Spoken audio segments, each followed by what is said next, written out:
اللہ رب العزت قرآن مجید میں فرماتے ہیں وَمَا مِن دَابَّةٍ فِي الْأَرْضِ إِلَّا عَلَى اللَّهِ رِزْقُهَا، زمین میں جو بھی جاندار ہے اس کا رزق ہمارے ذمے ہے۔ اب رزق کا ذمہ اللہ نے لے لیا، اس کا مطلب ہے کہ رزق تو ہمیں ملے گا، تو ہم حلال کے پیچھے کیوں بھاگیں؟ ہمیں مفت میں بھی کوئی حرام دینا چاہے ہم نہیں لیں گے، کیونکہ حلال پہنچانے کا اللہ نے ذمہ لیا۔ ہم حلال کو تلاش کریں، وہ کہاں ہے، ہمیں مل کے رہے گا۔ جلد بازی میں ہم حرام میں ہاتھ ڈال دیتے ہیں، صبر کر لیں، یقین اور توکل کی زندگی گزاریں، جو ہمارے مقدر میں ہے ہمیں مل کے رہے گا۔ اللہ کی شان دیکھیں، انسان کا پیٹ تو 2 روٹی سے بھر جاتا ہے، جو جانور ٹنوں کے حساب سے روزانہ کھانا کھاتے ہیں اللہ تعالیٰ ان کو بھی روز روزی دے رہا ہے۔ ہاتھی کتنا کھاتا ہوگا؟ کلوز میں نہیں کھاتا، ٹنوں میں کھاتا۔ ویل مچھلی ٹنوں میں کھاتی ہوگی۔ ایک مرتبہ ایک ملک کے ایکویریم میں جانے کا موقع ملا، تو وہاں انہوں نے ویل مچھلیاں بھی پالی ہوئی تھیں اور بہت انفارمیشن تھی۔ ایک جگہ لکھا ہوا تھا کہ بلو ویل جو ہے یہ اتنی بڑی ہوتی ہے کہ پر ڈے اس کا وزن 200 پاؤنڈ بڑھتا ہے۔ اب اس کو پڑھ کر مجھے تعجب ہوا، یا اللہ، وزن ہی ہم میں سے کسی موٹے بندے کا 200 پاؤنڈ ہوتا ہے، اور مچھلی کا وزن روزانہ 200 پاؤنڈ بڑھتا ہے، یہ کھاتی کتنا ہوگی؟ تو میں نے ایک آدمی کو بلایا جو وہاں ڈیوٹی پہ متعین تھا۔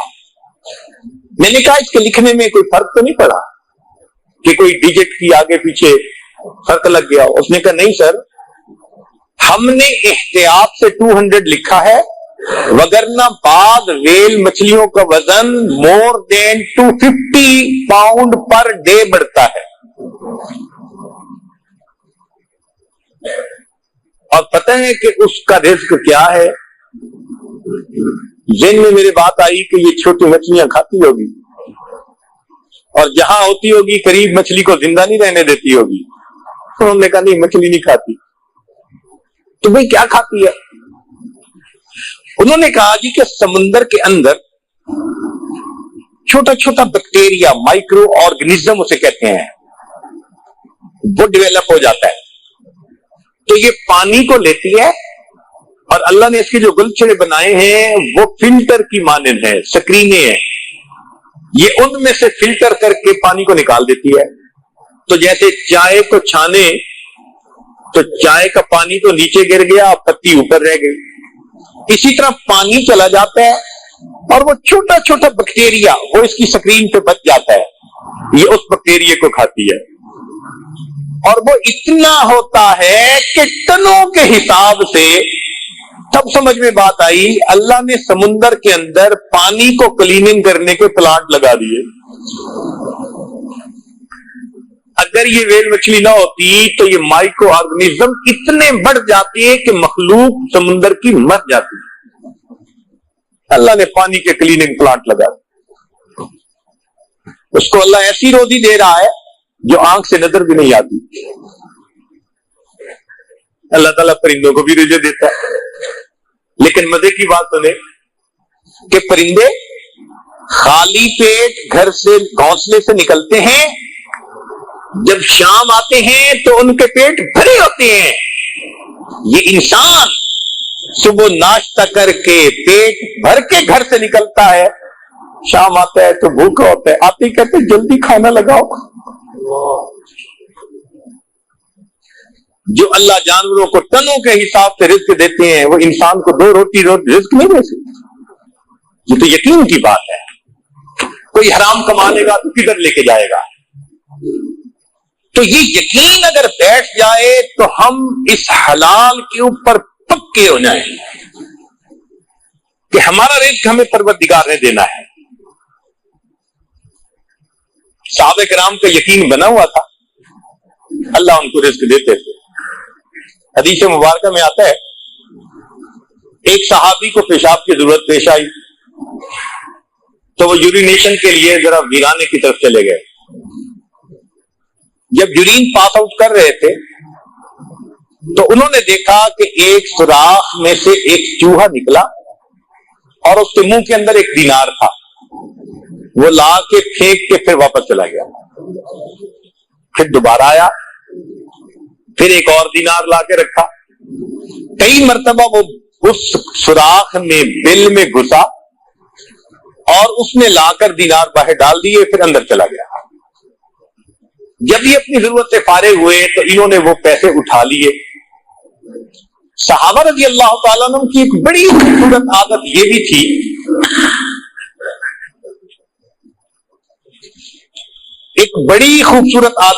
تھی کہ جب بھی کوئی نئی بات پیش آتی تو وہ نبی علیہ الصلوۃ والسلام سے ضرور پوچھا کرتے تھے. چنانچہ وہ صحابی نبی علیہ السلام کی خدمت میں حاضر ہوئے.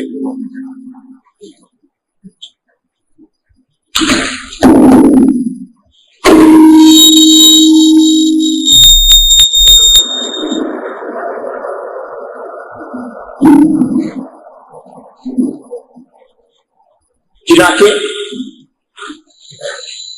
وہ صحابی ان دینار کو لے کر نبی علیہ الصلوۃ والسلام کی خدمت میں حاضر ہوئے. پوچھا, اے اللہ کے پیارے حبیب صلی اللہ علیہ وسلم, میرے ساتھ یہ واقعہ پیش آیا, اب آپ بتائیے کہ یہ مال میرے لیے جائز ہے یا نہیں ہے. نبی علیہ الصلوۃ والسلام نے فرمایا کہ یہ رزق ہے جس کا اللہ رب العزت نے تمہارے لیے انتظام کر دیا. چنانچہ اس صحابی نے اس مال کو استعمال کیا.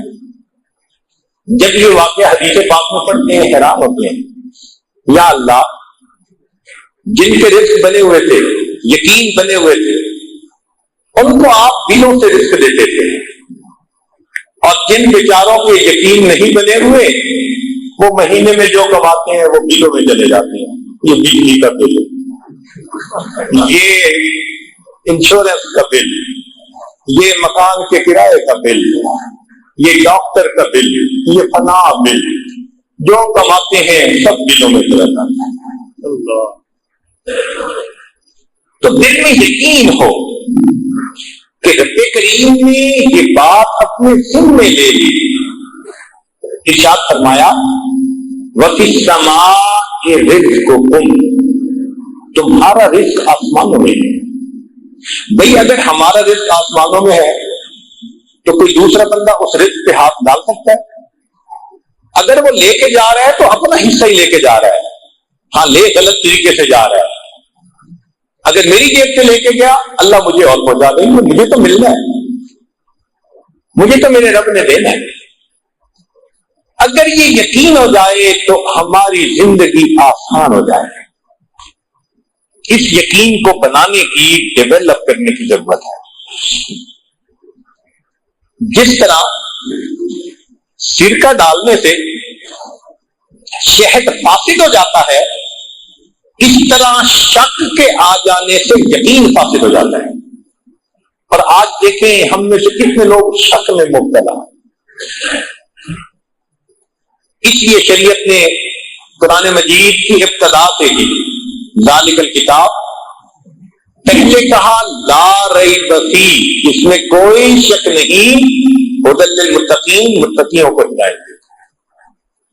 شک کی جڑ ہی کاٹ کے رکھی.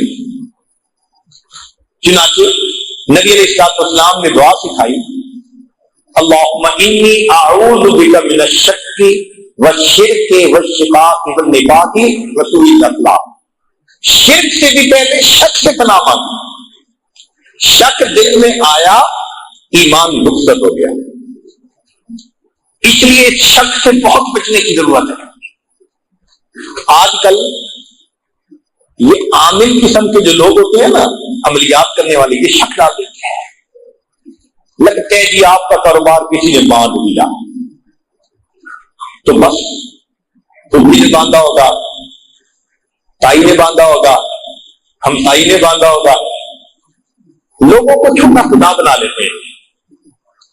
بھائی رزق تو اللہ دینے والا ہے، وہ دینا چاہے پوری دنیا مل کے اس کو روک نہیں سکتی، وہ نہ دینا چاہے پوری دنیا مل کے ہمیں دے دی۔ ہم اللہ پر یقین کرتے ہیں، وہ اور بندے کو کنفیوز کر دیتے ہیں۔ اور یہ جو لوگ کہتے ہیں میں بڑا کنفیوز ہوں، اس کا مطلب ہے شک میں ہے، کیونکہ کنفیوز چیز ہی الگ ہے۔ جس کا یقین ہوتا ہے وہ اپنی بات پہ پکا ہوتا ہے۔ آج اس یقین کی ہمیں بہت ضرورت ہے۔ چنانچہ یقین کے 3 مرتبے علماء نے لکھے ہیں۔ ایک کو کہتے ہیں علم الیقین، ایک کو کہتے ہیں عین الیقین، اور ایک کو کہتے ہیں حق الیقین۔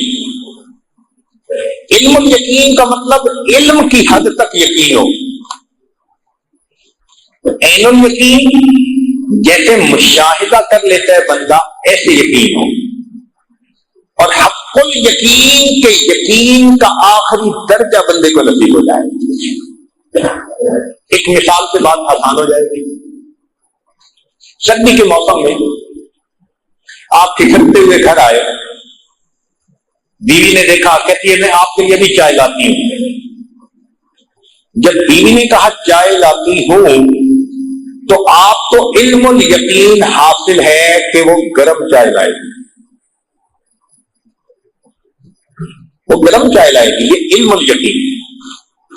اس نے چائے لا کے سامنے رکھ دی، اب اس میں سے آپ نے بخارات اس سے دیکھے، یہ عین الیقین کہ واقعی گرما گرم چائے آئی ہے، اور آپ نے چائے کے کپ کو اٹھا کے منہ سے لگا لیا، ایک سپ لے لی، اب اس کو حق الیقین کہیں۔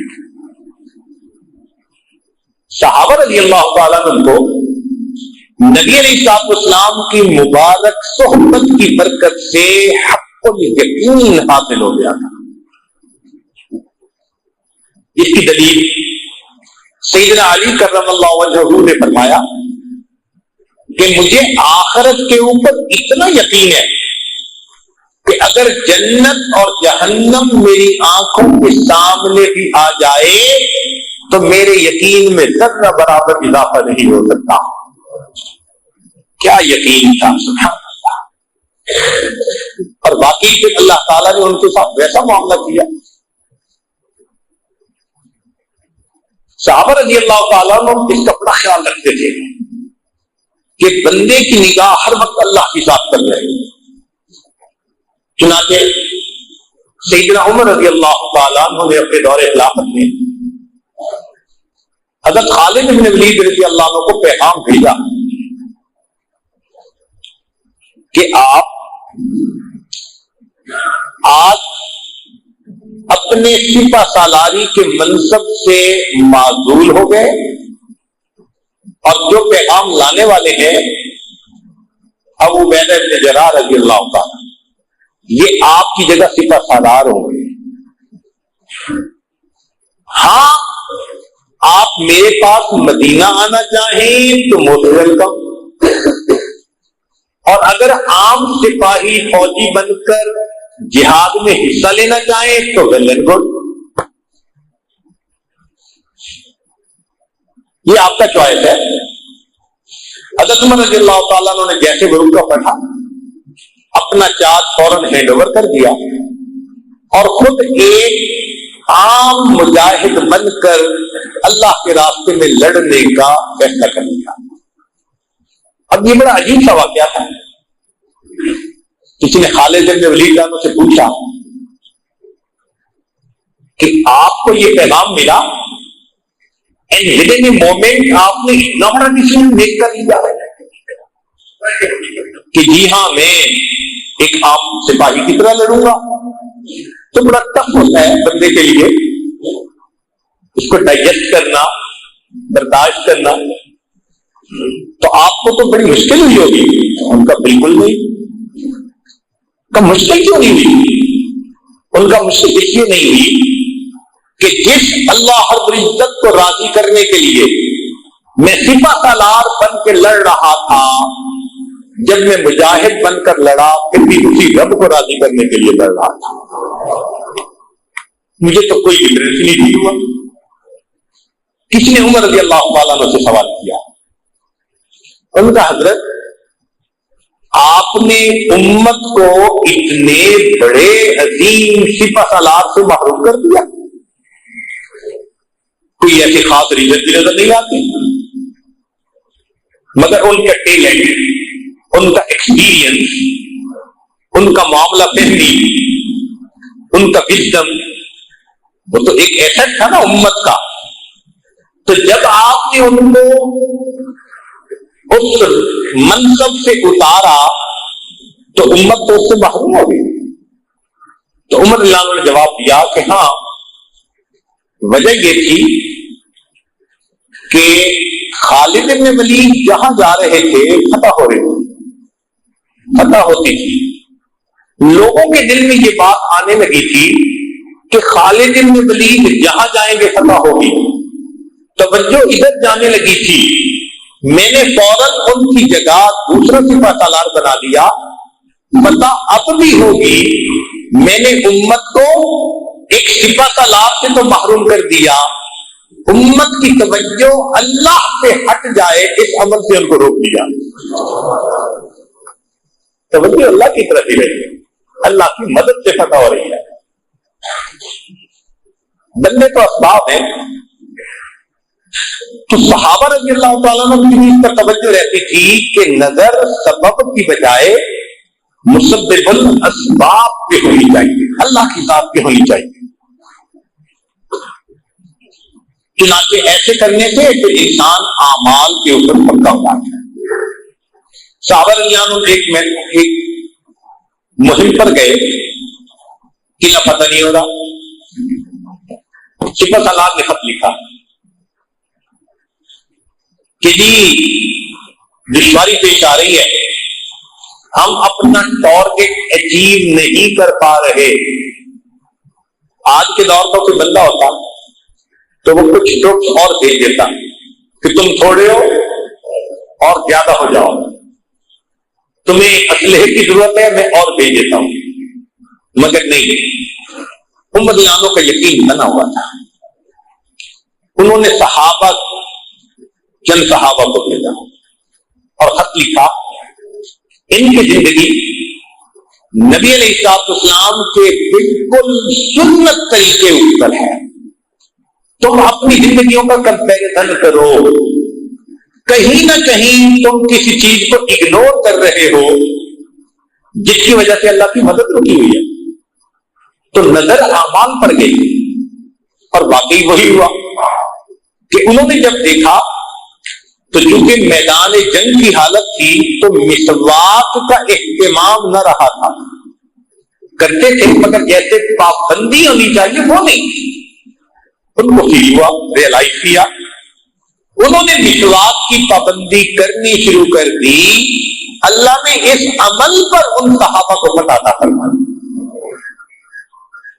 تو نظر مادی چیزوں پر نہیں تھی، نظر اعمال پر تھی کہ اعمال پر مدد اللہ کی اترتی ہے، اعمال کی وجہ سے اللہ کی مدد رکتی ہے۔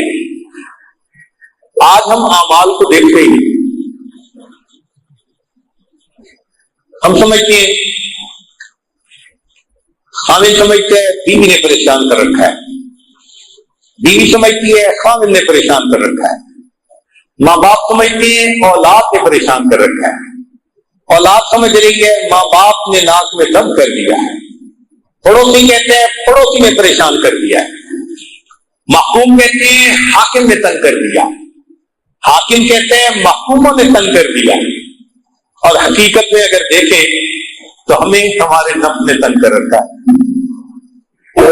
ہمارا کوئی دشمن نہیں ہے، ہمارا نفس دشمن ہے، شیطان دشمن ہے، یہ ہم سے خلاف شریعت اعمال کرواتے ہیں اور ان بد اعمالیوں کی وجہ سے ہمارے اوپر مصیبتیں آتی ہیں۔ قرآن کریم نے صاف کہا ما اصابکم من مصیبت فبما کسبت ایدیکم، جو تمہیں مصیبت پہنچتی ہے تمہارے ہاتھوں کی کمائی ہوتی ہے۔ آج ہم اپنے اعمال ٹھیک کر لیں، اللہ رب العزت ابھی ہمارے احوال کو ٹھیک کروا دیں گے۔ جب کہا میں نے کہ یا اللہ تو میرا حال دیکھ، جب کہا میں نے کہ یا اللہ تو میرا حال دیکھ، حکم آیا میرے بندے نام اعمال دے۔ ہم لوگ کو دیکھا نا کر کے آ گئے، ہماری تمام پریشانیوں کی بنیادی وجہ ہمارے نفس کی خرابی، ہمارے اپنے ہاتھوں سے کیے ہوئے گناہ۔ اگر ہم ان کو چھوڑ دیں، اللہ رب العزت کی آج مدد کر سکتی ہے ہمارے ساتھ۔ اب صحابہ رضی اللہ عنہم کا جیسے یقین بنا، امت کے علماء اولیاء کا بھی یقین بنا ہوا۔ چنانچہ باجید بستانی رحمت اللہ علیہ کے پاس ایک بندہ آیا، کہنے لگا بڑا پریشان ہوں، بچے ہیں، روزگار کا کوئی سلسلہ نہیں بن رہا۔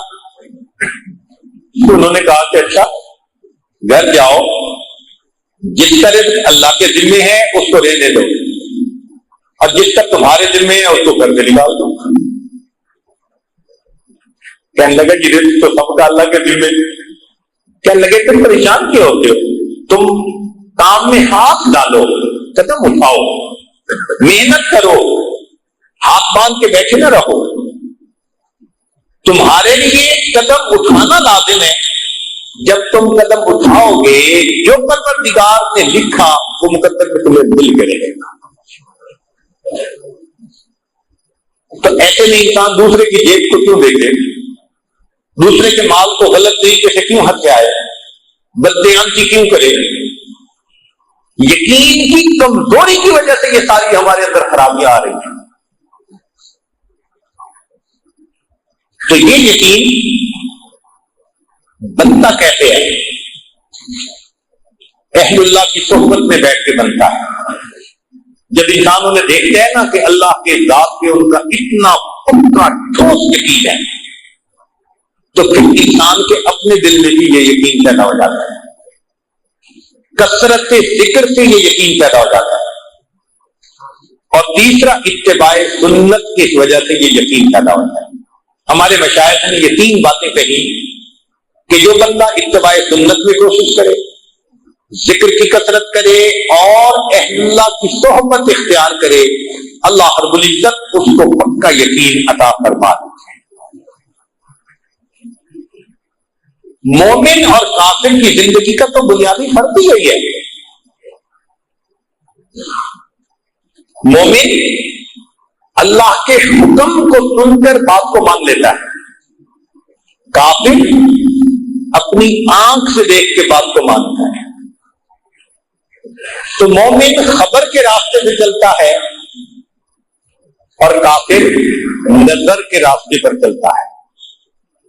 نظر کا راستہ جدا اور خبر کا راستہ جدا۔ توجہ فرمائیے، قرآن مجید میں سے چند مثالیں دیکھیے۔ قرآن عظیم الشان، سیدنا موسیٰ علیہ السلام فرعون کے جادوگروں کے سامنے کھڑے، جادوگروں نے رسیاں ڈالی، یخیل الیہ من سحرہم انہا تسعی، یوں لگا جیسے سانپ ہیں اور وہ چل کے آ رہے ہیں۔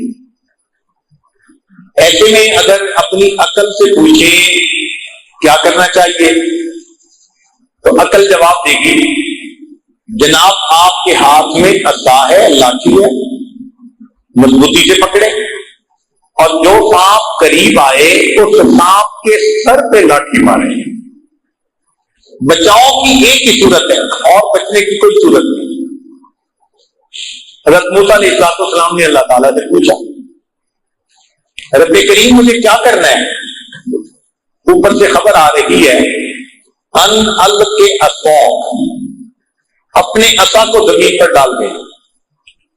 اب عقل چیختی ہے، چلاتی ہے، شور مچاتی ہے یہ امید کا آخری سہارا.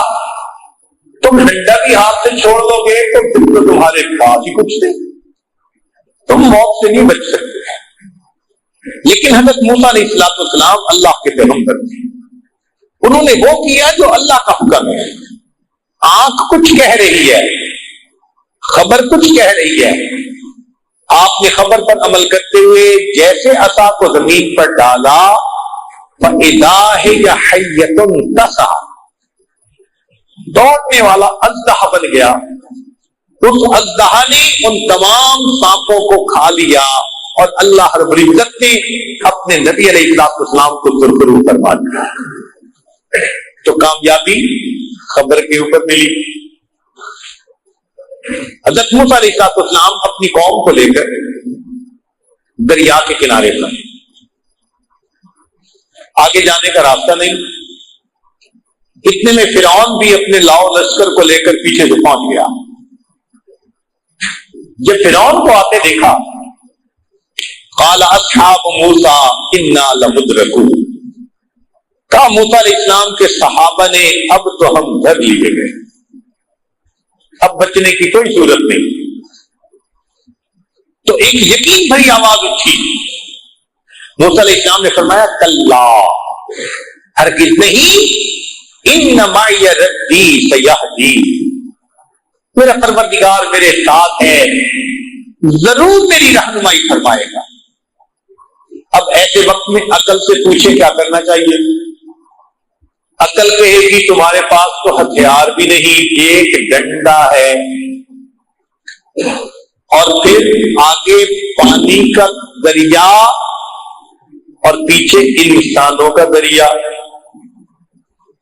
تم سینڈوچ بن گئے درمیان میں، نکلنے کی صورت کوئی نہیں، مقابلہ ہی کرنا پڑے گا. کیسے کریں؟ اس ڈنڈے سے مقابلہ کرو. کیا کروں کہ جب فرعون آئے تو بس اس سے لڑنا، کوشش کرنا کہ اسے مارو. حضرت موسیٰ علیہ السلام اللہ تعالیٰ کی طرف متوجہ ہوتے ہیں.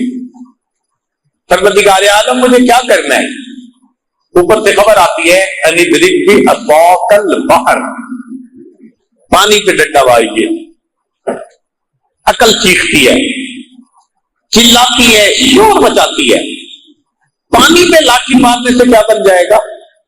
مارنا ہے تو صبر کرو، فرعون کے سر پہ لاٹھی مارو. لیکن حضرت موسیٰ علیہ السلام اللہ کے حکم پر عمل کرتے ہیں. جیسے ہی لاٹھی ماری، اللہ رب العزت نے دریا میں 12 راستے بنا دیے اور موسیٰ علیہ السلام کی قوم کو اس میں سے سرخرو فرما دیا. تو کامیابی خبر کے راستے پر ملی، نظر کے راستے پر نہیں. حضرت موسیٰ علیہ السلام اپنی قوم کو لے کے ایک وادی میں پہنچے جہاں کئی سال رہے. وہاں پانی کی شارٹیج تھی. لوگ آگے حضرت پینے کو پانی چاہیے، جینے کو پانی چاہیے. بھئی پانی کیسے انتظام کریں؟ عقل استعمال کریے، پوچھیے عقل سے کیا کروں؟ عقل کہے گی کہ تمہارے پاس لاٹھی ہے نا، تم اس سے آہستہ آہستہ زمین کو کھودو، احتیاط کرنا لاٹھی ٹوٹنے نہ پائے. اگر ٹوٹ گئی تو امید کا آخری سہارا یہ بھی ختم. ایسے میں حضرت موسیٰ علیہ السلام نے اللہ رب العزت کی طرف توجہ کی. پروردگار عالم مجھے کیا کرنا ہے؟ فرمایا ان اضرب بعصاک الحجر، اس لاٹھی کو پتھر پہ مارو.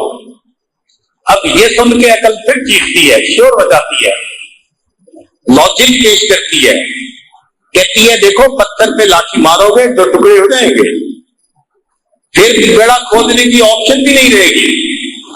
یہ حرکت کبھی نہ کرنا. لیکن حضرت موسیٰ علیہ السلام نے عقل کی بات نہیں سنی. کس کی بات سنی؟ اللہ رب العزت کی بات کو سنی. آپ نے عصا کو پتھر پر دے مارا، اللہ رب العزت نے پتھر سے پانی کے چشمے کو جاری فرما دیا. تو معلوم ہوا کہ مومن کی کامیابی اسباب پر نظر رکھ کر چلنے میں نہیں ہے، اللہ کے حکموں پر، خبر پر یقین کر کے چلنے میں کامیابی ہے. اسی لیے کافر کو ہمیشہ اپنی طاقت پہ بھروسہ ہوتا ہے، مومن کو ہمیشہ اپنے رب کی رحمت پہ بھروسہ ہوتا ہے۔ آج اس یقین کے بنانے کی ضرورت ہے۔ یہ ہمارا یقین کیوں کمزور ہوا؟ حالات کی وجہ سے۔ ہم ارد گرد اسباب کے ساتھ زندگی گزارتے لوگوں کو دیکھتے ہیں تو ہمارا بھی یقین ویسے ہی بن جاتا ہے۔ اس لیے ہمارے بھائی کہتے ہیں نا کہ اللہ کے راستے میں نکلو یقین بنے گا، کیونکہ گھر سے انسان نکلتا ہے، نیک ماحول میں رہتا ہے تو پھر اس کا یقین مضبوط ہوتا ہے، 100% پکی بات ہے۔ قرآن عظیم الشان میں سے اس کی ایک مثال، امید ہے دل کے کانوں سے آپ سنیں گے، توجہ فرمائیے۔ بی بی مریم اللہ کی نیک بندی بیت المقدس کے اندر اعتکاف کی حالت میں ہے، اللہ کی عبادت میں زندگی گزار رہی ہے۔ حضرت زکریہ علیہ السلام ان کے کفیل ہیں، سرپرست ہیں۔ ایک مرتبہ زکریہ علیہ السلام کو کسی کام میں وقت زیادہ لگ گیا، فیلنگ یہ تھی کہ پیچھے کھانے پینے کی چیزیں شاید ختم ہو گئی ہوں گی، تو حضرت زکریہ علیہ السلام ذرا جلدی آئے۔ کلما دخل علیہا زکریا المحراب وجد عندہا رزقا، جب زکریا علیہ السلام محراب میں داخل ہوئے دیکھا کہ بی بی مریم کے پاس تو بے موسم کے پھل رزق موجود ہے۔ قال یا مریم انا لک ھذا، چونکہ خلاف معمول بات تھی تو پوچھا مریم نے کہاں سے آیا؟ مریم کی اللہ سے لو لگی ہوئی تھی، اور اس کی لو لگنے پر اللہ نے اسے بے موسم کے پھل عطا کر دیے تھے۔ تو بی بی مریم نے فوراً جواب دیا، قالت هو من عند اللہ، یہ اللہ کی طرف سے ہے، ان اللہ یرزق من یشاء بغیر حساب، اللہ جس کو چاہتے ہیں بغیر حساب عطا فرماتا۔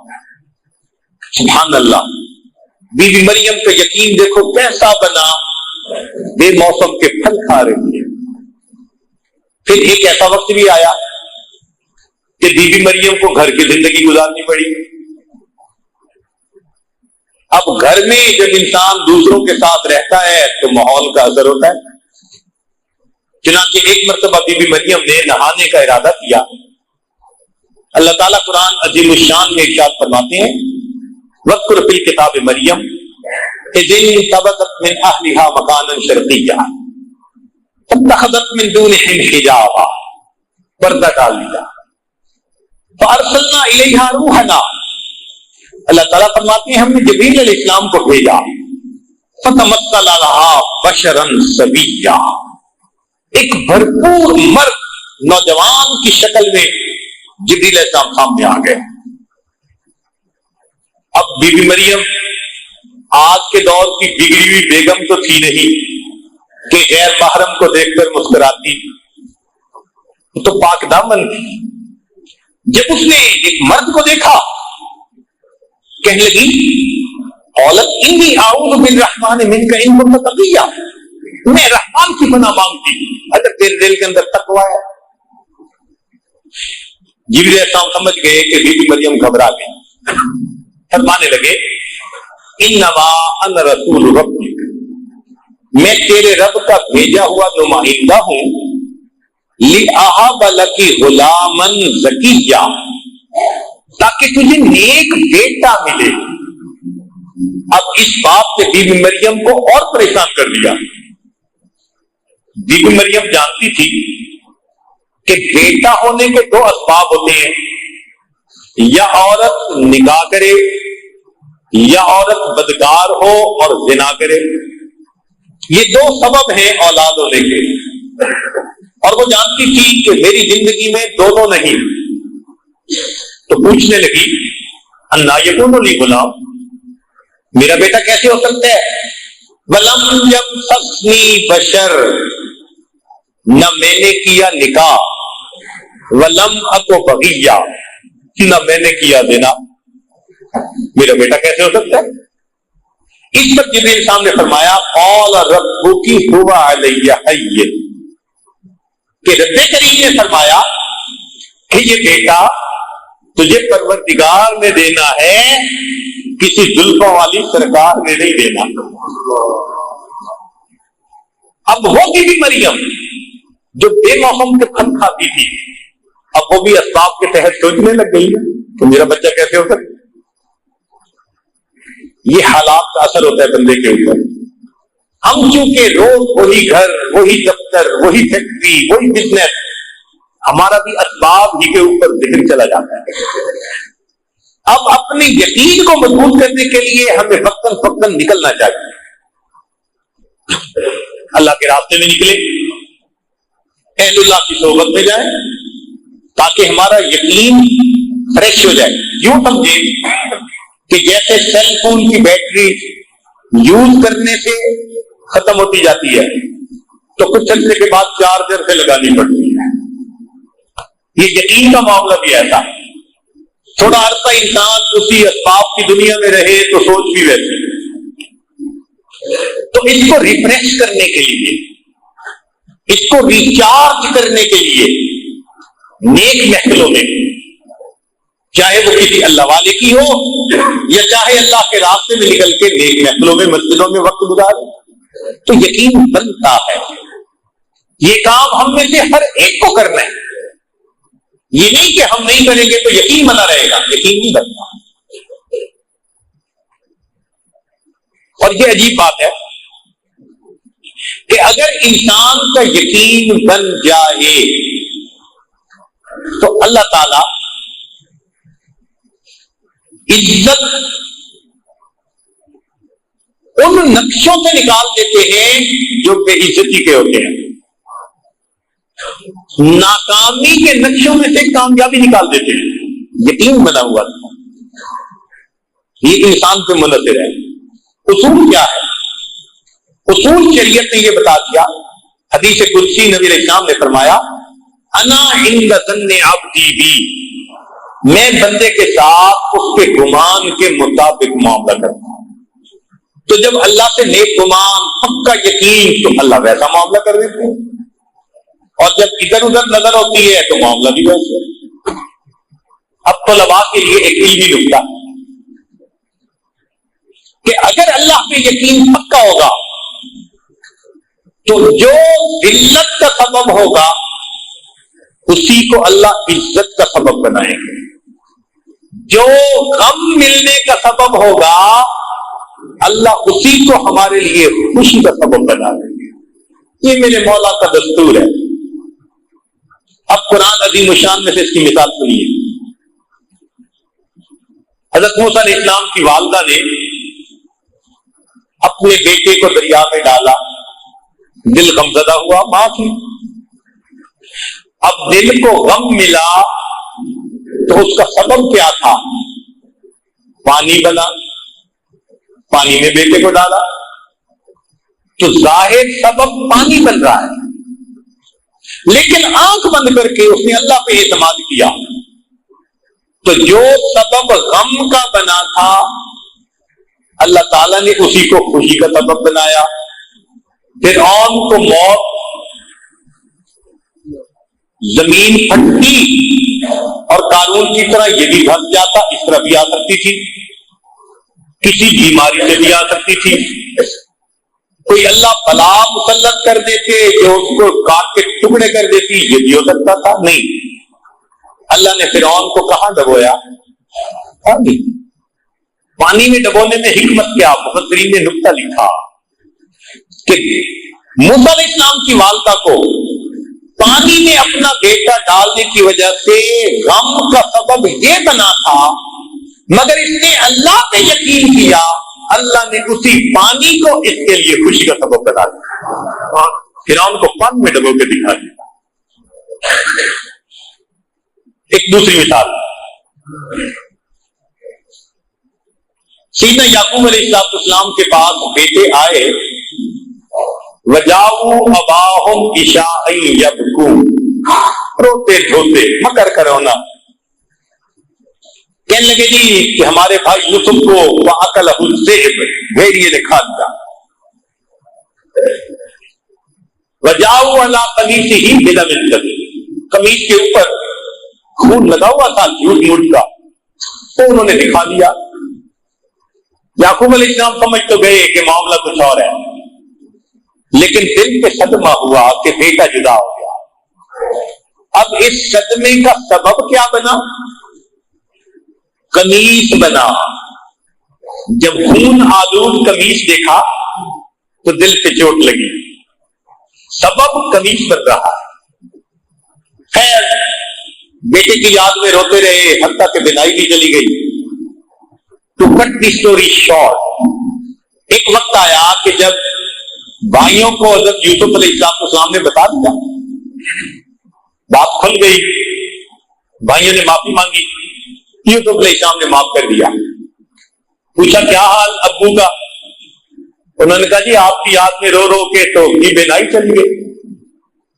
اب یوسف علیہ السلام کہہ سکتے تھے کہ اچھا میں دعا کرتا ہوں اللہ میرے والد کی بینائی واپس لوٹا دے، ایسا پاسبل تھا،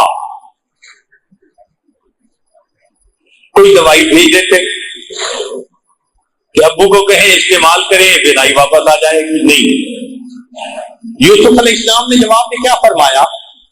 اذهبوا بقمیصی، میری قمیص کو لے کے جاؤ، یہ والد کے چہرے پہ لگاؤ، فرتقا بصیرا، اللہ قمیص کی وجہ سے بینائی عطا فرما دیں گے۔ کیوں؟ غم کا سبب قمیص بن رہی تھی، اللہ پہ توکل رکھی، یقین رکھا، ایک وقت آیا اللہ نے اسی قمیص کو بینائی لوٹنے کا سبب بنا دیا۔ یہ مومن کا یقین ہوتا ہے، کیوں یقین ہوتا ہے اللہ کی ذات پہ، اور جیسا یقین ہوتا ہے پھر اللہ تعالیٰ اس کے ساتھ ویسا ہی فرماتے ہیں۔ تو طلباء کے لیے ایک اور علمی نکتہ کہ اللہ رب العزت کے یہاں ایک دستور ہے، جزاء من جنس العمل، جزاء من جنس العمل، جیسا عمل ویسا جیسی جزا۔ ہم اپنی زبان میں کہہ سکتے ہیں جیسی کرنی ویسی بھرنی، جیسی کرنی ویسی بھرنی۔ اب ذرا اس کی مثالیں قرآن عظیم الشان میں سے۔ تہجد پڑھنے والے لوگ جب تہجد پڑھتے ہیں تو ان کا یہ عمل اللہ کو بڑا اچھا لگتا ہے۔ اللہ تعالیٰ قرآن مجید میں فرماتے ہیں فَلَا تَعْلَمُ نَفْسٌ مَّا أُخْفِيَ لَهُم مِّن قُرَّةِ أَعْيُنٍ، کوئی جی نہیں جانتا ان کی آنکھوں کی ٹھنڈک کے لیے ہم نے کیا تیار کر رکھا ہے۔ یہاں طالب علم کے ذہن میں ایک بات آتی ہے کہ اللہ تعالیٰ نے یوں تو نہیں فرمایا ان کے دلوں کے سکون کے لیے ہم نے کیا تیار کر رکھا، ان کے دلوں کی خوشی کے لیے ہم نے کیا تیار کر رکھا، فرمایا ان کی آنکھوں کی ٹھنڈک کے لیے۔ تو مفسرین نے اس کا جواب لکھا کہ وجہ یہ ہے تہجد جو بندہ پڑھتا ہے رات کو کم سونے کی وجہ سے آنکھیں نیند سے بوجھل ہوتی ہیں، نیند سے بوجھل ہوتی ہیں، نیند کو ترس رہی ہوتی ہیں، کیونکہ عمل یہ تھا کہ آنکھیں نیند کو ترس رہی تھی۔ رب کریم نے فرمایا میرے بندو تہجد پڑھنے پر دنیا میں تمہاری آنکھیں نیند کو ترسیں گی، میں جنت میں تمہیں وہ نعمتیں دوں گا کہ تمہاری آنکھوں کی ٹھنڈک بن جائے۔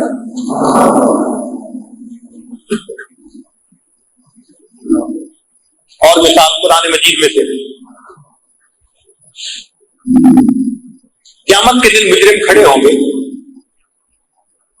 اللہ تعالیٰ ارشاد فرماتے ہیں وَلَوْ تَرَىٰ إِذِ الْمُجْرِمُونَ نَاكِسُو رُءُوسِهِمْ عِندَ رَبِّهِمْ، اگر آپ کبھی دیکھیں مجرموں کو کہ وہ قیامت کے دن کس طرح اللہ کے سامنے سر جھکائے کھڑے ہوں گے۔ طالب علم کے ذہن میں بات آتی ہے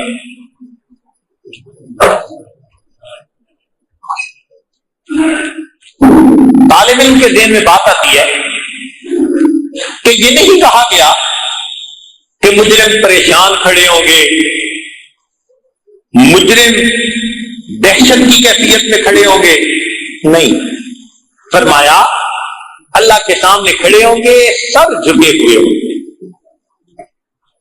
تو مفسرین نے اس کا جواب دیا کہ اصل وجہ یہ تھی، یہ وہ لوگ تھے جنہوں نے اللہ کے حکموں کے سامنے سرتابی کی تھی، حکم ماننے سے انکار کیا تھا، اللہ کے حکموں کے آگے سر نہیں جھکایا تھا، کیونکہ گناہ ایسا تھا۔ اب اللہ تعالیٰ قیامت کے دن اس طرح کھڑا کریں گے، شرم کی وجہ سے اللہ کے سامنے سر جھکے ہوئے ہوں، جیسا عمل ویسی جزا۔ اور مثال دیکھیے قرآن مجید میں یہود کا تذکرہ ہے کہ اللہ رب العزت نے ان کو فرمایا قُلْنَا لَهُمْ كُونُوا قِرَدَةً خَاسِئِينَ، وہ جو پھٹکارے ہوئے بندر، اللہ نے قوم یہود کی شکلوں کو مسخ کر دیا۔ اب یہاں طالب علم سوچتا ہے کہ بھائی ان پر کوئی اور عذاب آ جاتا، زمین میں ان کو اتار دیا جاتا، آسمان سے کڑک ان کے اوپر آتی اور ان کو ختم کر دیا جاتا، مگر نہیں، اللہ تعالیٰ نے ان کو جان سے نہیں مارا، شکلیں بدل کر۔ مفسرین نے جواب دیا کہ اصل وجہ یہ تھی، حکم ملا تھا کہ تم ہفتہ کے دن مچھلیاں مت پکڑو، اور وہ ہفتہ کے دن آتی بہت تھی، تو انہوں نے ہیلا کیا، چھوٹے چھوٹے پانی کے پونڈ بنا لیے اور ہفتے کے دن دریا کی مچھلیاں وہاں پہنچا دیتے تھے اور باقی دنوں میں پکڑ لیتے تھے۔ اب اپنے ذوق میں انہوں نے عقل مندی دکھائی، مگر حکم خدا کو تو مسخ کیا نا، کیونکہ انہوں نے حکم خداوندی کو مسخ کیا تھا، اللہ تعالیٰ نے عذاب بھی دیا، جواب نے ان کی شکلوں کو مسخ کروا دیا۔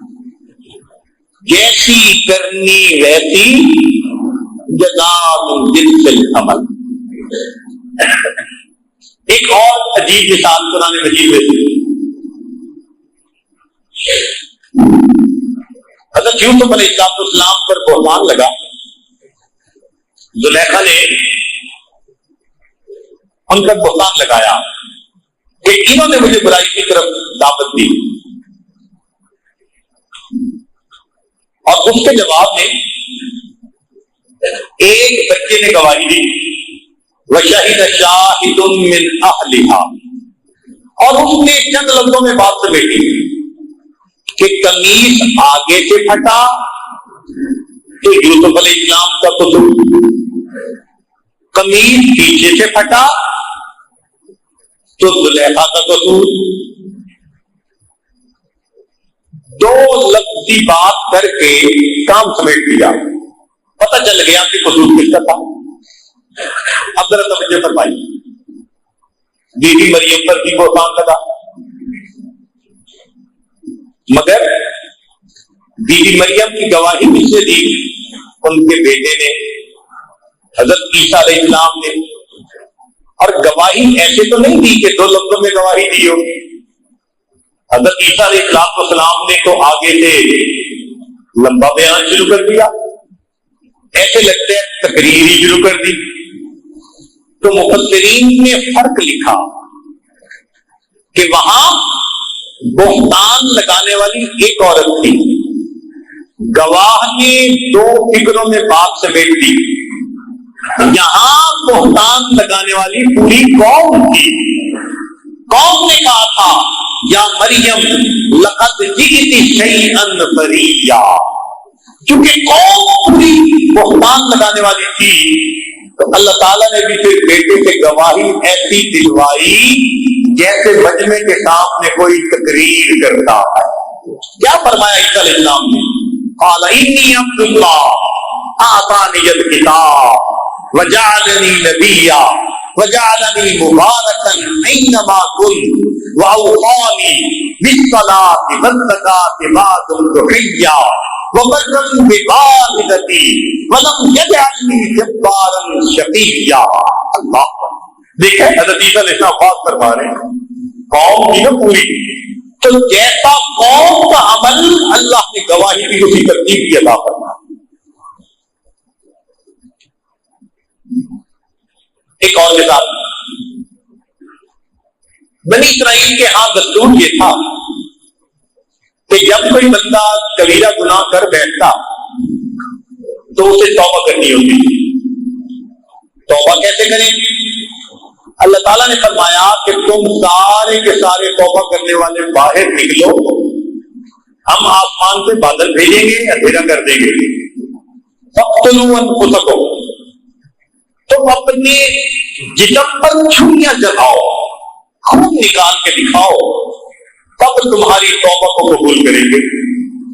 بڑی حیرانی ہوتی ہے کہ توبہ کی قبولیت کے لیے جسم پہ چھریاں چلانی ضروری، اور ادھر امت محمدیہ کا مسئلہ توبہ کرنی ہو تو توبہ کے لیے کچھ بھی نہیں کرنا پڑتا، فقط دل میں انسان نادم شرمندہ ہو.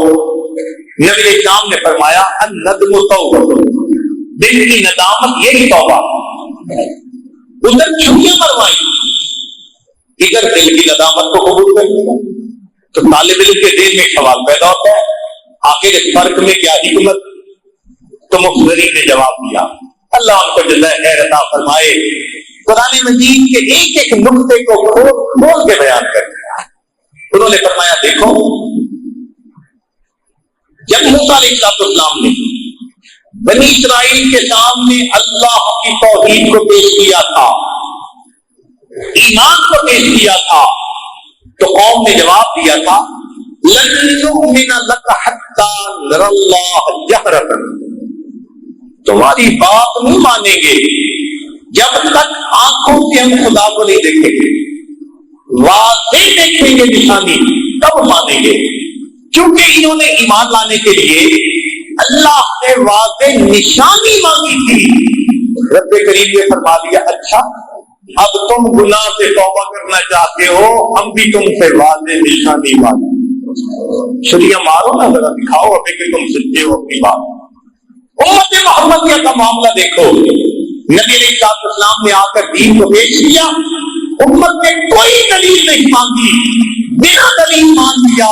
اللہ نے فرمایا میرے بندو جب تم بنا دلیل مجھ پر ایمان لے آئے، تم گناہ کر بیٹھے، معافی مانگنا چاہتے ہو، اپنے دل میں نادم ہو جاؤ گے، کوئی دلیل نہیں مانگتا، تمہارے دل کی ندامت کو قبول کر دیتا.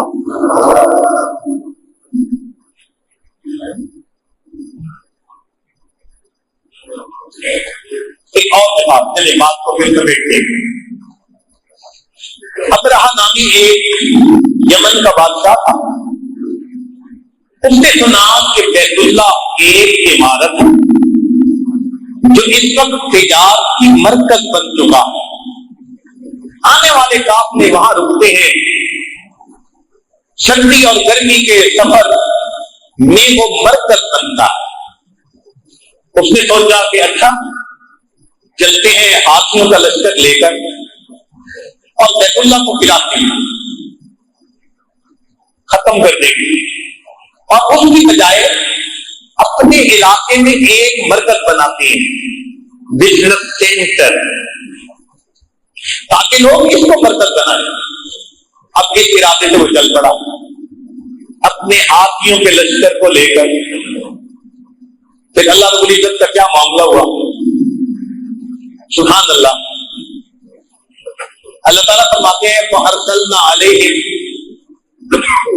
طَيْرًا أَبَابِيلَ تَرْمِيهِم بِحِجَارَةٍ، ہم نے ان پر پرندوں کو بھیج دیا، چھوٹے چھوٹے پرندے ابابیل، ترمیہم بحجارہ، انہوں نے پتھر پھینکے، اور ان پتھروں کی وجہ سے کیسے کر دیا، فَجَعَلْنَاهُمْ كَعَصْفٍ مَّأْكُولٍ، کھائے ہوئے بھوسے کی طرح ان کو تباہ کر کے رکھ دیا.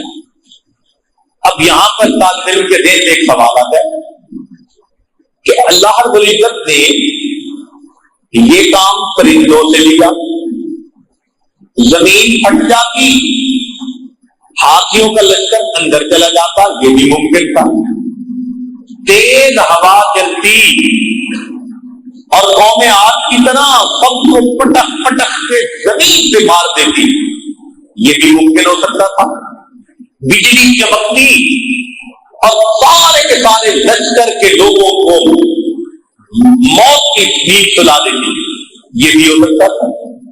اللہ تعالیٰ نے ان میں سے کچھ نہیں کیا، کیا فرمایا؟ فَأَرْسَلْنَا عَلَيْهِمْ طَيْرًا أَبَابِيلَ، چھوٹے چھوٹے پرندے بھیجے، ان پرندوں نے پتھر پھینکے اور انہوں نے ان کو کھائے ہوئے بھوسے کی طرح بنا دیا۔ اب اس کا مفسرین نے عجیب جواب لکھا، بعد میں تو جواب یہ لکھا اور وہ بڑا صحیح جواب ہے کہ ابرہا جانوروں میں سے بڑے مضبوط جانور کو لے کر آیا تھا اللہ کا گھر گرانے کے لیے، تو اللہ نے جانداروں میں سے ایک نازک سی جان چڑیا اس کو مقابلے میں لائے کہ اچھا تمہارے اتنے مضبوط جانوروں کو ہم اتنے نازک جان پرندے سے مروا کے دکھا دیں، یہ بھی ثواب بالکل ٹھیک ہے، مگر محققین نے ایک اور بات لکھی اور عجیب بات لکھی، عجیب نقطہ علمی لکھا، فرماتے ہیں کہ اللہ کے ہاں دستور جزا من جنس العمل ہے، لہذا ابرہا اپنے گھر سے چلا تھا کس نیت کو لے کر کہ عزت والے گھر کو مٹا دوں گا اور جس کی کوئی عزت نہیں اس گھر کو بزنس سینٹر میں بنا دوں گا، ترتیب بدلنے چلا تھا، عزت والے گھر کو مٹا دو اور جس کی کوئی حیثیت نہیں اس کو عزت والا بنا دو، تو یہ خدا کی ترتیب کو مٹانے چلا تھا، بدلنے چلا تھا۔ اللہ نے بھی معاملہ ایسا کیا، اب رہا میری بنائی ہوئی ترتیب کو بدلنے آئے ہو، چلو دنیا کی ترتیب یہ ہے انسان شکاری ہوتا ہے، پرندہ شکار بنتا ہے، یہ روزمرہ کی ترتیب ہے، آج میں بھی ترتیب بدل دیتا ہوں، میرے پرندے آج سیاد بنیں گے تو وہ ان کے شکار بنیں گے، آج وہ پتھر جزا من جنس العمل۔ تو جب اللہ رب العزت کا معاملہ ایسا ہے تو ہم اللہ پہ کیوں نہ پکا یقین کرتے ہیں؟ اس پکے یقین کا فائدہ یہ ہوگا کہ اللہ کی مدد ہمارے پلڑے میں آ جائے، اور یاد رکھیں جب اللہ کی مدد کسی پلڑے میں آتی ہے وہ پلڑا پوری کائنات سے بھاری ہو جایا کرتا ہے۔ اس یقین کو بنانے کی ضرورت ہے، ہمارے اکابر پہ یقین بنا ہوا تھا۔ حضرت اقدس نانوتوی رحمۃ اللہ علیہ انہوں نے جب دارالدیوبند کی ابتدا کی تو اصول اشتغانہ بنائے، 8 اصول دارالعلوم کو چلانے کے لیے۔ ان میں سے ایک اصول یہ تھا کہ دارالعلوم کے لیے مستقل آمدنی کا کوئی ذریعہ قبول نہیں کیا جائے گا۔ آج ہم لوگ دعائیں مانگتے نہیں سکتے اللہ ہمارے مدرسے کے لیے کوئی مستقل ذریعہ بن جائے آمدنی کا، ہمارا حال دیکھو اور ہمارے اکابر کا ایمان دیکھو۔ فرمایا کہ ہم مستقل آمدنی کا کوئی ذریعہ قبول ہی نہیں کریں گے۔ لوگوں نے پوچھا اگر کیوں؟ فرمایا کہ ان سبب پر نظر چلی جائے گی اور اس کے بدلے اللہ کی مدد رک جائے گی۔ اس لیے کہتے ہیں کہ worry ends where faith begins، worry ends where faith begins، جہاں ایمان شروع ہوتا ہے وہاں بندے کی سب غریب ختم ہو جاتی ہے۔ اللہ پہ جو یقین آ گیا میرا مولا کتنا قریب. ہم بندے ہیں نا, ہمارا معاملہ ایسا ہے کہ ہم ادھر ادھر ہو جاتے ہیں. اللہ اکبر کبیرہ. آج اکثر لوگ یہ اعتراض کرتے ہیں یہ عربی مدارس کے طلباء کہاں سے کھائیں گے. سوال ذرا سنو, عربی مدارس کے طلباء کہاں سے کھائیں گے؟ تو ایک آسان جواب تو یہ کہ جہاں سے انبیاء کھاتے تھے وہیں سے ان کے ورثاء کھائیں گے. انبیاء نے آپ کی ملازمت کی, اللہ نے پالا نا ان کو, اللہ ان کو بھی پالیں گے. اور ایک ہے تحقیقی جواب. اب ذرا سنیے, اس دنیا میں اللہ رب العزت نے ہر بندے کے سامنے کچھ نہ کچھ رکھ دیا ہے, اور وہ چیز اس کے رزق کا سبب ہے. کسی کے سامنے اللہ نے اینٹ کو رکھ دیا, وہ اینٹوں کو اینٹوں سے جوڑتا ہے, ہم اسے بیسن کہتے ہیں, مستری کہتے ہیں, اور یہ اینٹ کو اینٹ سے جوڑنا اس کے لیے روزی کا سبب ہے. کسی کے سامنے اللہ نے کپڑے کو رکھ دیا, وہ کپڑے کو کاٹتا ہے, جوڑتا ہے, ہم اسے درزی کہتے ہیں, اور یہ اس کے لیے روزی کا سبب بن گیا. کسی کے سامنے اللہ نے لکڑی کو رکھ دیا, وہ لکڑی کو کاٹتا ہے اور جوڑتا ہے, ہم اسے کارپینٹر کہتے ہیں, یہ اس کے لیے روزی کا سبب بن گیا. کسی کے لیے اللہ نے چمڑا سامنے رکھ دیا, وہ چمڑے کو کاٹتا ہے, جوڑتا ہے, جوتے بناتا ہے, ہم اسے موتی کہتے ہیں, یہ اس کے لیے روزی کا سبب بن گیا. کسی کے سامنے اللہ نے لوہے کو رکھ دیا, وہ لوہے کے پرزے کھولتا ہے اور جوڑتا ہے, ہم اسے مکینک کہتے ہیں, یہ اس کے لیے روزی کا سبب بن گیا. خدا کے بندوں, کسی کے سامنے اینٹ رکھی اللہ نے روزی دی, کسی کے سامنے لکڑی رکھی اللہ نے روزی دی, کسی کے سامنے لوہا رکھا اللہ نے روزی دی, کسی کے سامنے چمڑا رکھا اللہ نے روزی دی. ان طلباء کے بارے میں پوچھتے ہو جن کے سامنے اللہ نے اپنے قرآن کو رکھ دیا, ان کو وہ پروردگار روزی نہیں کھلائے. بتوں سے تجھ کو امید ہے, خدا سے نہ امیدی. بتوں سے تجھ کو امید ہے, خدا سے نہ امیدی. مجھے بتا تو نہیں اور کافی کیا ہے. یقین بنانے کی ضرورت ہے. اللہ رب العزت ہمیں اپنی ذات کے اوپر پکا, اپنے وعدوں پر پکا یقین عطا فرمائے. اب آخر میں قرآن مجید سے ایک مثال دے کے بات کو مکمل کرتا ہوں. سیدنا موسیٰ علیہ السلام کی والدہ حکم خدا ہوا, اللہ تعالیٰ فرماتے ہیں وَأَوْحَيْنَا إِلَىٰ أُمِّ مُوسَىٰ أَنْ أَرْضِعِيهِ. ہم نے موسیٰ علیہ السلام کی والدہ کو وحی کی کہ تم اپنے بچے کو دودھ پلا. فَإِذَا خِفْتِ عَلَيْهِ, اور اگر تمہیں اس پہ ڈر آئے, خوف ہو کہ فرعون کے سپاہی فوجی پکڑ کے نہ لے جائیں, قتل نہ کر دیں, فَأَلْقِيهِ فِي الْيَمِّ, اس کو پانی میں ڈال دینا. پھر ہوگا کیا؟ اللہ فرماتی ہے یا خُذْهُ عَدُوٌّ لِّي وَعَدُوٌّ لَّهُ, اس کو وہ پکڑے گا جو میرا بھی دشمن, اس کا بھی دشمن. یا اللہ, یہ بچہ دشمن کے ہاتھ میں جائے گا؟ فرمایا ہاں, وَلَا تَخَافِي وَلَا تَحْزَنِي, خوف نہ کھانا, گھبرانا بھی نہیں. إِنَّا إِلَيْهِ, ہم اسے تمہاری طرف لوٹائیں گے.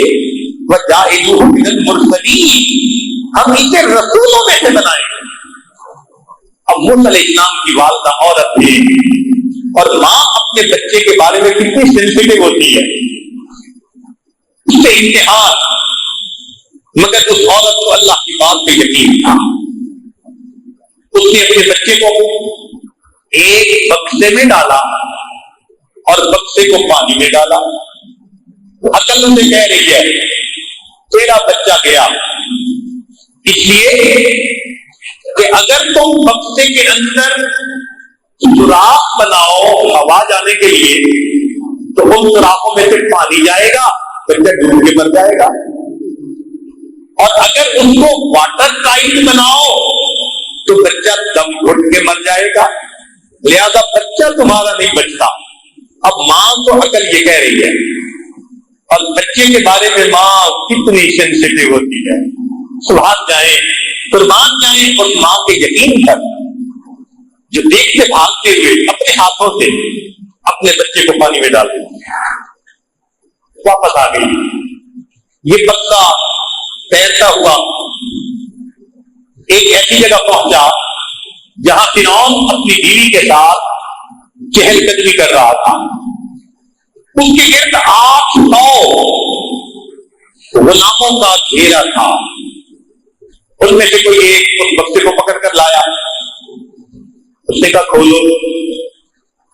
اللہ تعالیٰ فرماتے ہیں اے میرے پیارے موسیٰ علیہ السلام وَأَلْقَيْتُ عَلَيْكَ مَحَبَّةً مِّنِّي، ہم نے آپ کے چہرے پر محبت کی تجلی کو ڈال دیا تھا. چنانچہ جب بچہ آیا تو فرعون کی بیوی آسیہ نے کہا کھولو. جب کھولا تو خوبصورت بچہ. بیوی کی نظر پڑی، کہنے لگی لا تقتلوہ، اسے قتل نہیں کرنا، عسیٰ ان ینفعنا او نتخذہ ولدا، ہم اس سے نفع اٹھائیں گے، اسے اپنا بیٹا بنائیں گے. اب وہ فرعون جو ہزاروں بچوں کو ذبح کروا چکا تھا، بیوی کی اس بات کے اوپر کہتے ہیں جی بہت اچھا. ہوم گورنمنٹ کی پاور دیکھو کتنی ہوتی ہے. عورتیں کہتی ہیں جی خامد بات نہیں مانتے. ارے قرآن پڑھو، بڑے بڑے فرعون بیویوں کی بات مانتے رہے. بیوی نے کہا نہیں قتل کرنا. کہتے جی بہت اچھا، جیسے کہہ رہی ہو ایسے کریں گے. اب اس بچے کو گھر لے کے گئے. اس زمانے میں جگہ کا دودھ نہیں ہوتا تھا، عورتیں دودھ پلاتی تھی. اللہ تعالیٰ فرماتے ہیں وَحَرَّمْنَا عَلَيْهِ مَرَاضِعَ مِنْ قَبْلُ، ہم نے آپ کے اوپر ان کے اوپر عورتوں کا دودھ حرام کر دیا تھا. جو دودھ پلانے والی آتی بچہ دودھ نہیں پیتا. دوسری آئی، تیسری آئی، ساری رات یہی سلسلہ رہا. پھر ہم بڑا پریشان کہ بچہ دودھ نہیں پی رہا، بچہ روتا ہے. اور پھر محبت تو ایسی ہوتی ہے نا کہ بچے کے رونے پہ ماں باپ روتی ہے اور بچے کے ہنسنے پہ ماں باپ ہنستے ہیں. دل اٹک گیا تھا، پریشان. صبح اس نے کہا کہ بھائی جتنی عورتیں دودھ پلانے والی ہیں سب کو لائیں، ٹرائی کرو کس کا دودھ سوٹ کر جائے. اور ادھر حضرت موسیٰ علیہ السلام کی والدہ کا کیا معاملہ، ساری رات بچے سے جدا. اللہ فرماتے ہیں وَأَصْبَحَ فُؤَادُ أُمِّ مُوسَىٰ فَارِغًا، اور موسیٰ علیہ السلام کی والدہ نے صبح کی بڑے بھاری دل کے ساتھ، دکھی دل کے ساتھ ان قادت لتبدی بہ لولا ان ربطنا علی قلبها، اللہ فرماتے ہیں اگر ہم اس کے دل پہ گرہ نہ لگا دیتے وہ رو پڑتی اور رات کھول بیٹھتی، لوگوں کو پتہ چل جاتا اس کا بیٹا ہے. ہم نے دل کو تسلی دے دی، روئی نہیں. بیٹی کو کہا کہ بیٹی جاؤ بھائی کی خبر لاؤ. لوگ موسیٰ علیہ السلام کی بہن بھاگتی گئی، چھوٹی عمر کی. چنانچہ جب بھاگتی گئی تو اس نے محل میں جا کے ایک عجیب منظر دیکھا. وہ کیا تھا، عورتیں دودھ پلانے کے لیے آ رہی ہیں اور بھائی دودھ نہیں پیتا. اس نے موقع دیکھا، فرعون کو کہا هل ادلکم علی اہل بیت یکفلونہ وہم لہ ناصحون، میں تمہیں ایسے گھر والوں کے بارے میں بتاؤں جو اس کی کفالت بھی اچھی کریں گے اور ان کے بڑے خیر خواہ ہوں گے. مفسرین نے لکھا کہ فرعون کو کھٹکی تو صحیح بات، اس نے بچی کو پکڑ کے کہا تم کیوں کہہ رہی ہو وہ بڑے اس کے خیر خواہ ہوں گے. وہ بھی موسیٰ علیہ السلام کی بہن تھی. کہنے لگے کہ ہم آپ کی رعایا ہیں، ہم آپ کے ساتھ خیر خواہی نہیں کریں گے تو کون کرے گا. کہنے لگے ہاں بات تو ٹھیک ہے، اچھا لے آؤ جس کو لاتی. موسیٰ علیہ السلام کی بہن آ گئی، امی چلو بڑا اچھا موقع ہے. موسیٰ علیہ السلام کی والدہ آئی، اس نے بچے کو فیڈ دینی شروع کی، بچے نے دودھ پینا شروع کر دیا، وہ حرام مچ گیا، اور ایک عورت کا دودھ اس بچے نے پی لیا۔ فرعون رات کا جاگا ہوا تھا، خدائی کا دعویٰ کرنے والا بدبخت نیند سے پریشان تھا، جب اسے اطلاع ملی ہے کہ بچے نے ایک عورت کا دودھ پی لیا، کہتے بہت اچھا، میں تو سوؤں گا، اس عورت کو جانے نہیں دینا۔ اب موسیٰ علیہ السلام کی والدہ وہاں، وہ 3 دن وہاں رہی۔ 3 دن کے بعد اس نے کہا کہ بھئی بات سنو، اپنا گھونسلہ اپنا کچا ہو یا پکا، مجھے تو اپنا گھر اچھا لگتا ہے، اس لیے مجھے گھر جانے دو۔ فرعون کہنے لگا اچھا سنو، تم گھر جانا چاہتی ہو تو اکیلی نہ جاؤ، بچے کو ساتھ لے کے جاؤ، اور تمہاری تنخواہ ہم تمہیں گھر پہنچا دیں گے، اپنے گھر میں اس کا خیال رکھنا۔ اللہ تعالیٰ عجیب الفاظ سے فرماتے ہیں فرددناہ الی امہ، ہم نے اس بچے کو لوٹایا اپنی ماں کے ساتھ، کیوں؟ کئی تقر عینھا، تاکہ اس کی آنکھیں ٹھنڈی ہو، ولا تحزن، اور وہ غمزدہ نہ ہو، ولتعلم، اور وہ جان لے ان وعد اللہ حق، اللہ کے وعدے سچے ہیں، ولکن اکثرهم لا یعلمون، اکثر لوگ اس بات کو نہیں جانتے۔ میرے پروردگار کے وعدے کیسے سچے ہیں؟ تو کم از کم ہم ایک عورت جیسا ریئل بنا دیں، یا عورت سے ہی یہ گزرے، مرد ہیں کچھ عقل کے ناخن لے، اللہ کی ذات پر اپنے یقین کو مضبوط سے عظمت کر دے۔ آج کی عورتیں حضرت موسیٰ علیہ السلام کی والدہ جیسا یقین پیدا کر دیں کہ یہ کبھی اپنے خامد کو رشوت نہیں لینے دیں گی، اپنے خامد کو سود کا کاروبار نہیں کرنے دیں گے، زکات اپنے وقت پہ ادا کریں گے، کیونکہ اللہ کے وعدوں پر یقین ہوگا۔ اللہ تعالیٰ ہمیں اپنے وعدوں پر پکا یقین عطا فرمائے، اور دنیا میں اور آخرت میں اللہ تعالیٰ ہمیں ضرور فرمائے، کامیاب فرما دے۔ وآخر دعوانا ان الحمد للہ رب العالمین۔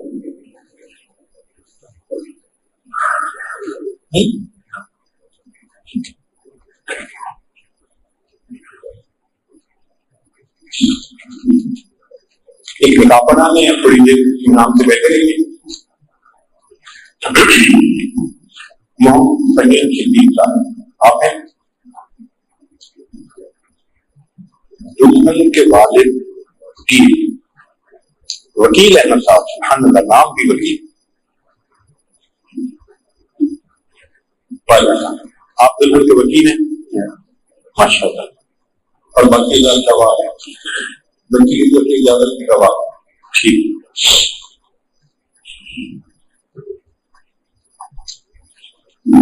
الحمد للہ نحمده ونستعینه ونستغفره ونؤمن به ونتوکل علیہ ونعوذ باللہ من شرور انفسنا ومن سیئات اعمالنا،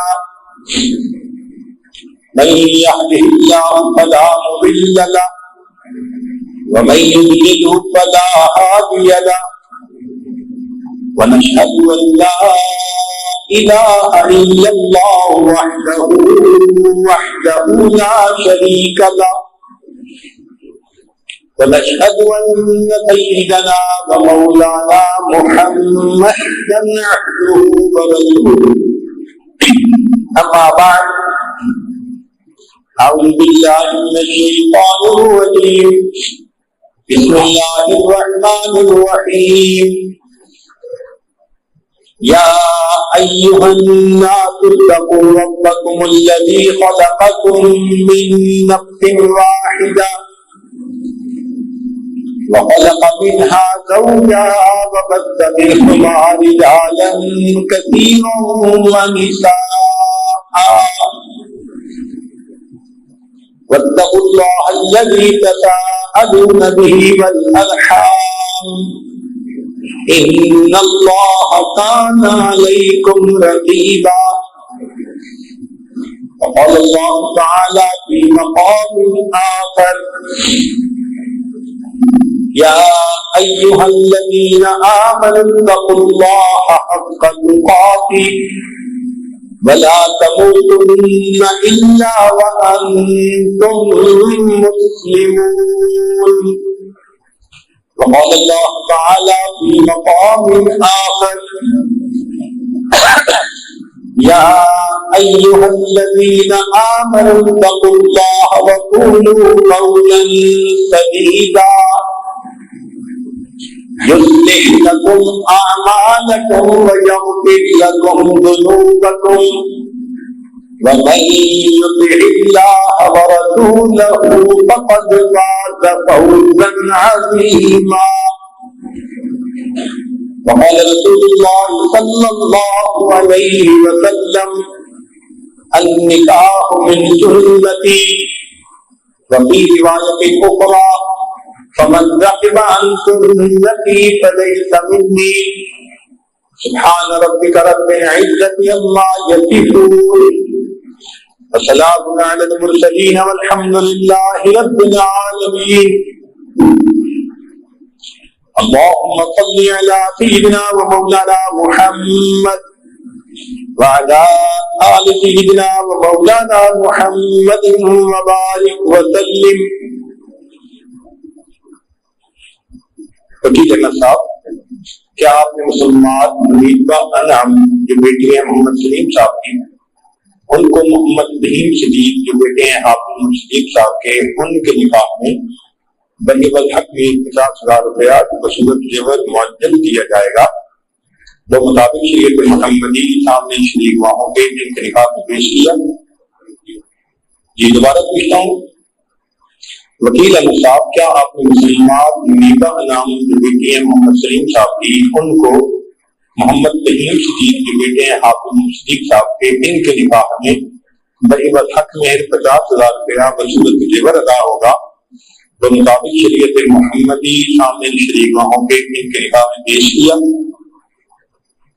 محمد رحیم صدیق صاحب، کیا آپ کے مسلمان منیبہ انعام جو بیٹی ہیں محمد سلیم صاحب کی، ان کو اپنے نکاح میں بنی الحق میں 50,000 روپیہ بصورت زیور ادا کرنا ہوگا؟ وہ مطابق شریعت محمدی سامنے شریک ماہوں کے اپنے نکاح میں قبول کیا. دوبارہ پوچھتا ہوں، محمد رحیم صدیق صاحب، کیا آپ کو مسلمان منیبہ انعام جو بیٹی ہیں محمد سلیم صاحب کی، ان کو اپنے نکاح میں بنی الحق میں 50,000 بصورت زیور ادا کرنا ہوگا؟ مطابق شریعت محمدی سامنے شریک ماہوں کے اپنے نکاح میں قبول کیا. بارک اللہ لک و بارک علیک وجمع بینکما فی خیر. فرماتے ہیں کہ بہت سارے مردوں کی طرف سے اور عورتوں کی طرف سے یہ پیغام ملا ہے کہ وہ اس وقت بیعت ہونا چاہتے ہیں تو بدائے ہونا چاہتے ہیں، تو دعا سے پہلے ان کو بیعت کے توبہ کی کلمات پڑھا. جو احباب تو بدائے ہونا چاہتے ہیں یا پہلے ہو چکے ہیں اس حاجت کے ساتھ، وہ یہ نیت کر لیں کہ ہم پچھلے سب گناہوں سے سچی پکی توبہ کر رہے ہیں اور آئندہ نیکوکاری پرہیزگاری کی زندگی گزارنے کا دل میں ارادہ کر رہے ہیں. مذکورات تک اگر آواز جا رہی ہے اور وہ بھی بیعت کرنا چاہتے ہیں تو وہ بھی دل میں یہی نیت کر رہے ہیں. یہ حاجت سبب رہے گا، خدمت کلمات پڑھائے گا جو آپ کے پیچھے پیچھے پڑھنے ہوں. الحمدللہ وکفی وسلام علی عبادہ الذین اصطفی. اما بعد، یہ کلمات سب کے ساتھ پڑھتے جائیے. بسم اللہ الرحمن الرحیم. لا الہ الا اللہ محمد رسول اللہ. آمنت باللہ وملائکتہ وکتبہ ورسلہ والیوم الآخر والقدر خیرہ وشرہ من اللہ تعالی والبعث بعد الموت. آمنت باللہ کما هو بأسمائه وصفاته وقبلت جميع أحكامه إقرار باللسان وتصديق بالقلب. اشهد ان لا اله الا الله واشهد ان محمدا عبده ورسوله استغفر الله ربي من كل ذنب واتوب اليه برحمتك يا ارحم الراحمين. چند معمولات میں 100 مرتبہ صبح شام درود شریف پڑھنا، اللہم صلی علی سیدنا محمد وعلی آل سیدنا محمد وبارک وسلم. 100 مرتبہ استغفار پڑھنا، استغفر اللہ ربی من کل ذنب واتوب الیہ. قرآن مجید کی تلاوت کرنا، ایک پارہ ہو تو بہت اچھا ہونا. اگر ہمارا چلتے پھرتے لیتے بیٹھے اللہ رب العزت کا دھیان رکھنا. دست بکار دل بیار، ہاتھ کام کاج میں مشغول اور دل اللہ تعالیٰ کی یاد میں مشغول. اور پانچویں بات ذکر قلبی یعنی مراقبہ روزانہ کرنا. طریقہ کار یہ ہے جب صبح شام نماز پڑھ کر بیٹھے تو تھوڑی دیر کے لیے ساری دنیا کے خیالات سے ہٹ کٹ جائیں اور اللہ رب العزت کی یاد میں ڈوب جائیں. یہ سوچیں اللہ رب العزت کی رحمت آ رہی ہے، میری دل میں سما رہی ہے، دل کی ظلمت اور سیاہی دور ہو رہی ہے اور میرا دل اللہ اللہ اللہ یہ میرا دل بول رہا ہے. آپ نے زبان سے بولنا نہیں ہے، زبان تالو سے لگی، دل بول رہا ہے اور میں سن رہا. ایسے آپ اگر تلاوت قرآن سن رہے ہیں کسی قاری صاحب کی تو آپ اس کو سنتے ہوئے نہ جھومتے ہیں نہ ہلتے ہیں نہ زور لگاتے ہیں، کچھ نہیں کرتے، بالکل خاموش ہو کے تسلی کے ساتھ کان لگا کر اس کو سن رہے ہوتے ہیں. ایسے ہی آپ نے پرسکون ہو کر تسلی کے ساتھ بیٹھ کے دل کے کان لگا کر دل کی اللہ اللہ سن لی. شروع میں نہیں سنیں گے، بیٹھے رہیں گے تو اللہ تھوڑے دنوں کے بعد دل کی طرف سے ادراک عطا فرما دیں. اس کو ذکر قلبی کہتے ہیں. ذرا غور کرنا، آپ میری آواز اسپیکر پہ سن رہے ہیں تو اسپیکر کے اندر کوئی جاندار بیٹھا ہوا ہے، بے جان چیز ہے نا. اس میں کیا ہے؟ ایک مقناطیسی فیلڈ ہے، اس میں ایک پردہ بنا ہوا ہے. وہ پردہ کھڑکھڑاتا ہے تو یہ آواز نکلتی ہے اس میں سے. اگر بے جان مادی چیز کے کھڑکھڑانے سے اللہ اپنے بندے کی آواز نکال دیتے ہیں تو کسی کے جاندار دل کے گڑ گڑانے سے اللہ اپنی آواز نہیں. یہ محنت کرتے ہیں وہ سنتے ہیں اللہ کی آواز. یہ ذکر قلبی احادیث سے مطابق قرآن مجید سے بھی ثابت ہے. حضرت مفتی محمد شفیع رحمۃ اللہ علیہ مفتی اعظم پاکستان وہ اپنی تفسیر میں لکھتے ہیں کہ بس ربک فی نفسک تضرعا وخیفا، کہ تضرعا وخیفا کے الفاظ سے قرآن مجید سے ذکر قلبی کا ثبوت مل رہا ہے. اور احادیث تو حضرت شیخ رضی صاحب نے فضائل ذکر میں بہت ساری لکھی. تو آپ اس کو کریے اور اس کی کیفیت دیکھیے کیا ہوتی ہے. اللہ تعالیٰ نے بیدار دل بنا دیا. دل بیدار ہو جائے تو پھر زندگی گزارنے کا مزہ آتا ہے. اب تھوڑی دیر کے لیے اس کی مشقت لیجیے. دعا سے پہلے طریقہ یہ ہے کہ آنکھوں کو بند کر لیں، سب کو جھکا لیں. دنیا اور جو کوئی دنیا میں ہے اس سے ہٹ کر کے اللہ رب العزت کی یاد میں آنکھوں کو بند کر لیجیے، مراقبہ کریں.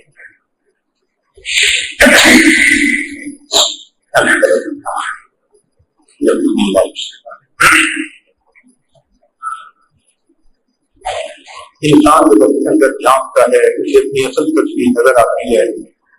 اپنے من کے تصویر کو کھولیے، اپنی اصل تصویر کو دیکھیے.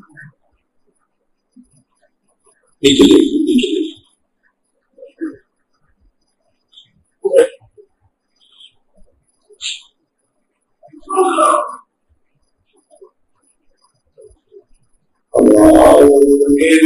والا دل بدل دے میرا غفلت میں ڈوبا دل بدل دے. ہوا ہرس والا دل بدل دے میرا غفلت میں ڈوبا دل بدل دے، بدل دے دل کی دنیا، دل بدل دے خدایا فضل فرما، دل بدل دے گنہگاری میں کب تک عمر کاٹوں، گنہگاری میں کب تک عمر کاٹوں، بدل دے میرا رستہ، دل بدل دے سنو میں نام تیرا دھڑکنوں میں، مدا آ جائے مولا، دل بدل دے ہٹا لوں آنکھ اپنی ماں سوا سے، جیوں میں تیری خاطر، دل بدل دے یہ کیسا دل ہے سینے میں الہی، جو زندہ بھی ہے مردہ، دل بدل دے تیرا ہو جاؤں اتنی آرزو ہے، بس اتنی ہے تمنا، دل بدل دے میری فریاد سن لے میرے مولا، بنا لے اپنا بندہ، دل بدل دے گنہگاری میں کب تک عمر کاٹوں، بدل دے میرا رستہ، دل بدل دے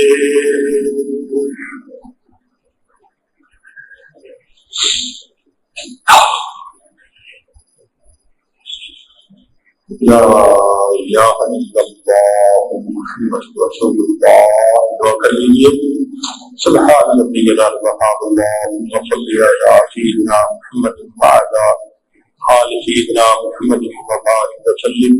اے مالک، ہم آپ کے ہاتھ میں مسکین بندے ہیں، ہمارے گناہوں کو معاف فرما، گناہوں سے درگزر فرما، عیبوں کی سرزنشی فرما، اللہ ہمیں اپنی ذات کا کامل یقین عطا فرما، میرے مولا ہمیں شک سے محفوظ فرما، شرک سے محفوظ فرما، کفر سے محفوظ فرما، بدعات سے محفوظ فرما، اللہ ہمارے ایمان کی حفاظت فرما، رب کریم عزت کی حفاظت فرما، اے اللہ ہمیں ذلت سے محفوظ فرما، قلت سے محفوظ فرما، عزت سے محفوظ فرما، اللہ ہمارے ساتھ درگزر کا معاملہ فرما، آنے والے وقت کو گزرے وقت کے بہتر فرما، آنے والی زندگی کو گزری زندگی کا کفارہ بنا، اے کریم آقا ہمیں نماز کی قبولی نصیب فرما، سجدے کا سرور نصیب فرما، قرآن پاک پڑھنے کا لطف نصیب فرما، رات کے آخری پہر کے مناجات کی لذت نصیب فرما، ایمان حقیقی کی عداوت نصیب فرما، اے کریم آقا ہمارے ساتھ درگزر کا معاملہ فرما، اللہ بے اولادوں کو نیک اولاد عطا فرما، جس صاحب اولاد ان کی اولادوں کو نیکوکار بنا، فرما بردار بنا، ماں باپ کی آنکھوں کی ٹھنڈک بنا، جن گھر میں جوان بچے بچیاں موجود ہیں ان بچوں کے مستقبل کو روشن کرنا، ماں باپ کے لیے فرض ادا کرنے آسان فرما، اللہ جو کاروبار کی طرف سے پریشان ان کی پریشانیوں کو دور فرما، جو گھر بار کی طرف سے پریشان ان کی پریشانیوں کو دور فرما، اے کریم آقا ہمارے ساتھ درگزر کا معاملہ فرما، اللہ بچہ پریشان ہوتا ہے ماں باپ کی طرف دوڑتا ہے، بندہ پریشان ہوتا ہے پروردگار کی طرف لوٹتا ہے، اے دیکھتوں کے دستگیر، اے ٹوٹے دلوں کو تسلی دینے والے، اے خالی جھولیوں کو بھر دینے والے، میرے مولا ہم نے بھی کچھ جھولیاں پھیلائی ہیں، اپنی رحمت سے ان کو بھرپور فرما، اللہ ہم نے دیکھا ہے ماں اپنے بچے کو نجاست پہ لکھا ہوا دیکھے تو ماں اسے ٹھیک نہیں دیتی، چھوڑ نہیں دیتی، سمجھتی ہے کہ تو نادان ہے، بیٹا تو میرا ہی ہے، وہ بچے کو دھو لیتی ہے، سینے کو لگا دیتی ہے، اے کریم آقا